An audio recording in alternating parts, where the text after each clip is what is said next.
किसी पुराने गांव में एक भूतिया हवेली थी जो कई दशकों से बंद पड़ी थी।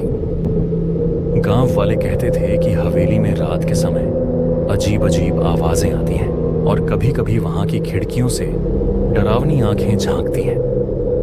शाम होते ही लोग उस रास्ते को भी टाल देते थे क्योंकि कोई भी उस हवेली के पास जाने की हिम्मत नहीं करता था।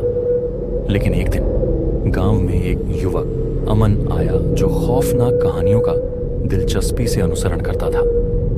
वह यह नहीं मानता था कि हवेली में कोई भूत प्रेत है और यह सब सिर्फ अफवाहें थीं।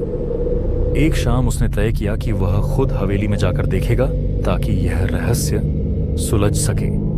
अमन ने रात के अंधेरे में अपनी यात्रा शुरू की। हवेली का दरवाजा खुला हुआ था, जैसे वह किसी को अंदर बुला रहा हो। जैसे ही उसने कदम रखा, हवेली की दीवारों से एक अजीब सी ठंडी हवा बहने लगी। उसकी छाया दीवारों पर अजीब अजीब तरीके से डोलने लगी। वह डरते हुए भी आगे बढ़ता गया और अचानक एक कमरे के अंदर से किसी महिला की हंसी सुनाई दी। उसकी धड़कन तेज हो गई। उसने सोचा कि यह सब उसका भ्रम हो सकता है। कमरे में घुसते ही उसे एक पुराना शीशा नजर आया जो धुंधला था।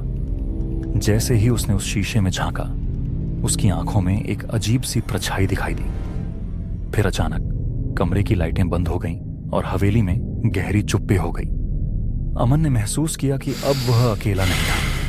किसी ने उसके कंधे पर हल्का सा हाथ रखा और उसके कान में धीमी आवाज में कहा, तुम मुझे देखकर चले गए हो, अब तुम मेरे पास आओगे। अमन घबराया और भागते हुए हवेली से बाहर निकला।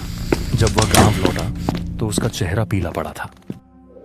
अब वह जानता था कि हवेली में सचमुच कुछ था जो रात के समय बाहर निकलता था।